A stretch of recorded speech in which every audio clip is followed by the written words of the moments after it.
Hey, it's pretty nice out. It's smoky, but finally have a nice day to like hang out in the yard. The cats are out with me, digging through boxes in the shed.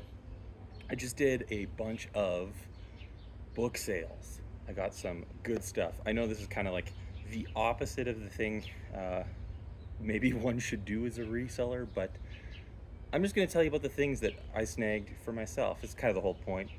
Uh, Getting first pick of everything. And I got a few boxes, but this is the box of stuff that I'm keeping for myself. Just a little bit of show and tell. It's the kind of video that I want to watch from other channels. So yeah, when people were like, "Oh, I just went to this book sale," just like, "Oh, what'd you get? What'd you get for yourself?" I want to see the thing that you're excited about. So that's what I'm gonna do for you here. I'll tell you what I got.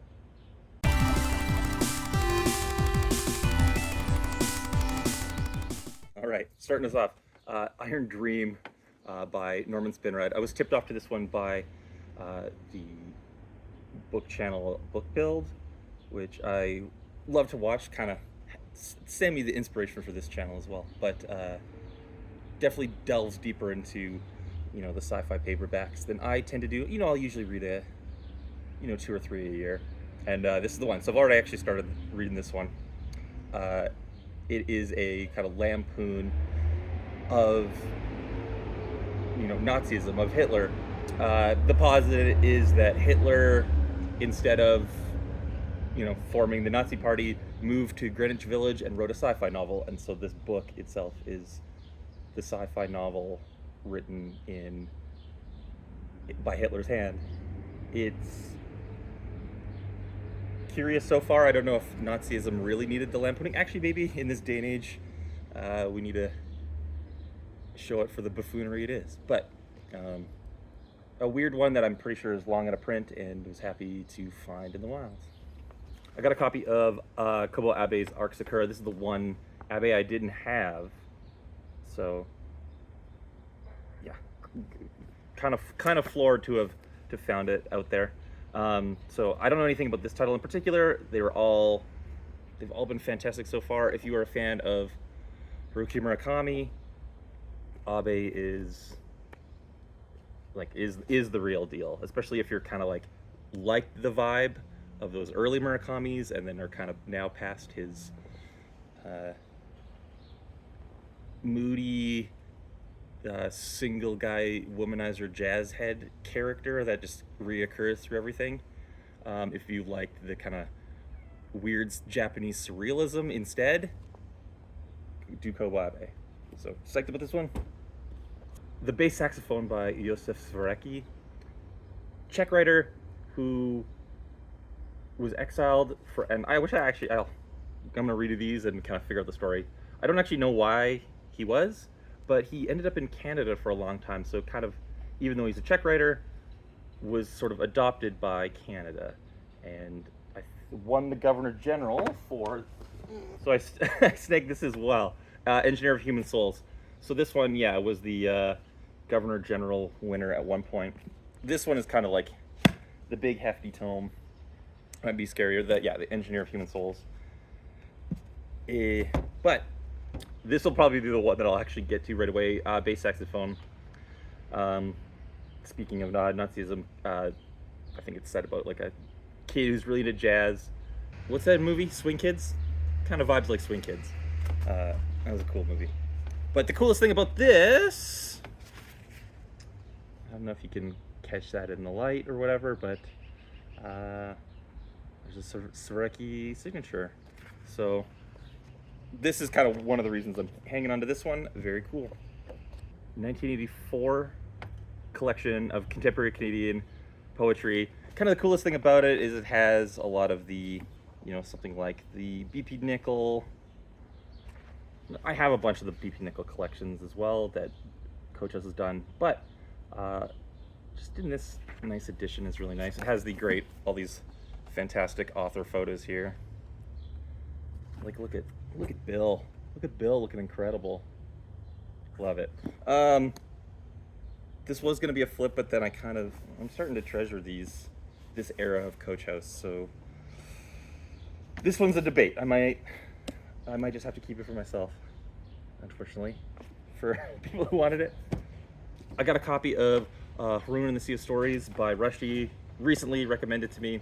I know this one isn't like a find by any means. It's, you know, Rushdie's pretty readily findable and available in the wild.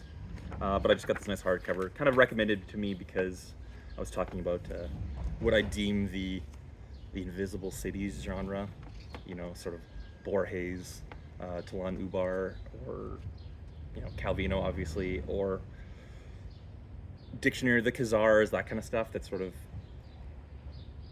Middle Eastern fantasy, could be anywhere, like the Hav I read earlier. So someone said like, oh, then you got to read Haroon in the middle of it. So you're right, I got to read it.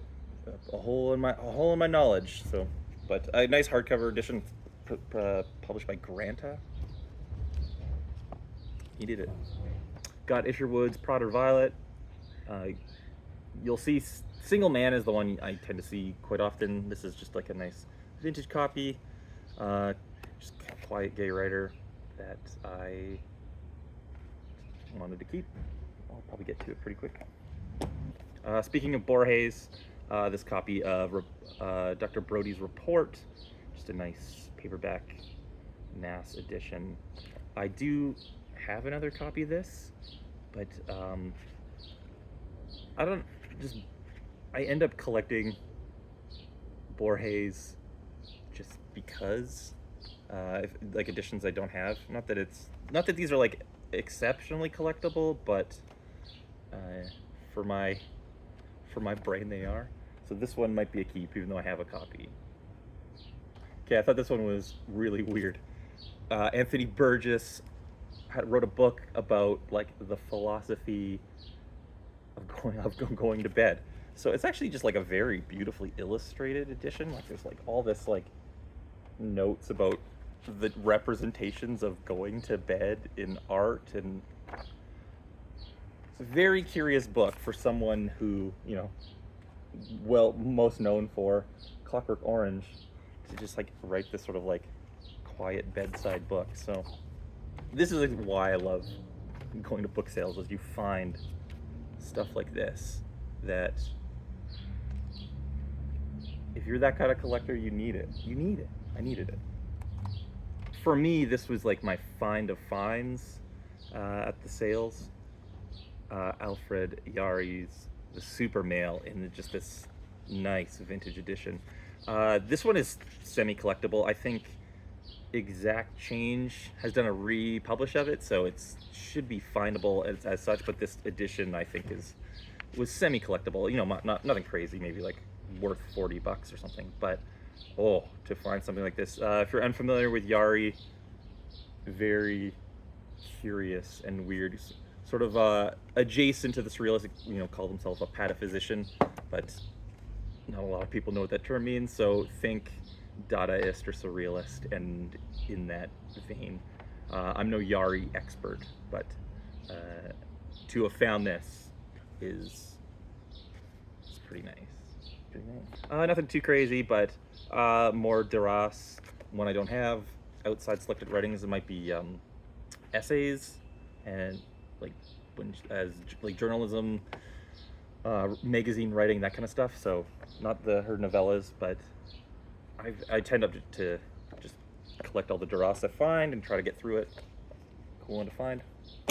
Again, this one's not too crazy, but I've been planning to read Madame Bovary, again, another hole in the knowledge, but I really wanted this Lydia Davis translation to replace the one that I had. This is on my kind of 150 reading challenge list, so it's going to come up at some point, but I wanted the Lydia Davis one. If you're not unfamiliar with Lydia Davis, very cool microfiction writer. Though definitely her writing is definitely worth tracking down. Very easy to just like tear through a number of her stories. They're often no more than 2 or 3 pages. So getting her translation was pretty cool. I read this incredible book called The Delighted States, and he talked about Madame Bovary in it quite a bit. That's what put this on my to read list. So that Delighted States book was very just like made me want to read a bunch more things I hadn't read or hadn't gotten to. So Madame Bovary's on deck. I was very stoked to find this. My one of my absolute favorites, David McFadden, kind of Canadian writer that's sort of somewhat been forgotten, probably, but my favorite of that kind of crew of, you know, Tish-related people. This is his novel, one of his novels about an arms dealer, kind of definitely more known as a, you know, poet in the sort of New York school vein, but with a very Canadian bent. So love him. So to find this, well, this was crazy. This was like a CPL discard, which, you know, they don't do anymore, which is a problem. But glad they did at some point, because even though this is like an ex-library edition, I don't care any way I can find, you know, complete my McFadden collection, I will do it. So definitely snagging that. Okay, this is just a harebrained idea that I think I'm gonna start doing. Not that I care too much about Marie Claire Blaise, but I'm sort of been finding, as my collecting brain starts going wild, these Lester Orpin Dennis editions. I don't know if you see this other Svarecki's one too. This number on the spine has become very compelling. I do have other collections similar, especially, you know, trying to collect the early NYRBs, the Pantheon modern ones. Just like there's certain series, especially of kind of world lit in translation. I love the way when publishers do that kind of like thing of publishing as curation and sort of doing a little collection of things. So these ones in particular, I'll have quite a few Calvino in that series as well. So, you know, I'm already kind of somewhat there. A lot of these writers can't say I'm particularly compelled by, but I've never actually seen this one, so this one might just be kept. If you know anything about Blaise or this title in particular, let me know. I'm intrigued at the very least. Okay, I don't really know anything. I don't know anything about this. Twilight Journey by L.P. Davies. These kinds, I'm sure you see them all the time, but these sci-fi editions of like nice little hardcovers, and they always say like book club edition right here. None of them are exceptionally collectible or anything like that, but they're often such beautiful editions that for a, you know, collector and bibliophile and lover of hidden gems, these are like, I often will just snag them. So this one in particular is just like aesthetically is so wonderful that I think I'm just gonna keep it. I kind of looked this one up. It didn't review well, but you know, that's never stopped good things from slipping through. If you know anything about this, L.P. Davies, this title in particular, Twilight Journey, let me know. A couple more that were pretty crazy. Paget Powell's Interrogative Mood. I actually have a copy of this already, but it just was cool finding another one. Novel written entirely in questions. There is another novel like that. Let me research it. But very cool to find a while. I'll definitely want to put this in someone's hands. You know, my love of conceptualism and innovative writing technique, or, you know, Oulipian constraint or whatever. This is just a good one to find. And it's good. He pulls it off. Doesn't always happen, but I even still appreciate the effort most of the time anyway. But this one, I think, is a success. Pulls it off. So Paget Powell's Interrogative Mood. I'll just like rip through a few more that I don't really have like a ton to say about them, but was just curious about them. Rachel Cusk, new writer. Don't know much, but I want to, you know, comes highly recommended by some folks, some friends, and I will read them. Actually, there's a couple I had in the shed from before, a couple here that I've had before that I may. These are like the authors like this. Like I want to keep. Will I get to them right away? I don't know. Do I just pass them on to someone who really wants them? Maybe. So Rachel Cusk, Imaginary Life by Maloof. Don't know anything about it. If you do, it looks cool. This is like item that I kind of want to keep, but might not get to it right away. So sell it to me if you are familiar. Conwicky's A Minor Apocalypse. Polish writer. I think he wrote that one called like the Polish Complex or something like that, which is also in my to read pile. So this one I think I just will end up keeping for that reason. Just I think if I let it pass through my hands, I'll kind of maybe regret not keeping it around. So don't know anything about it. If you know something, tell me. Another Jeff Dyer. I've read a couple.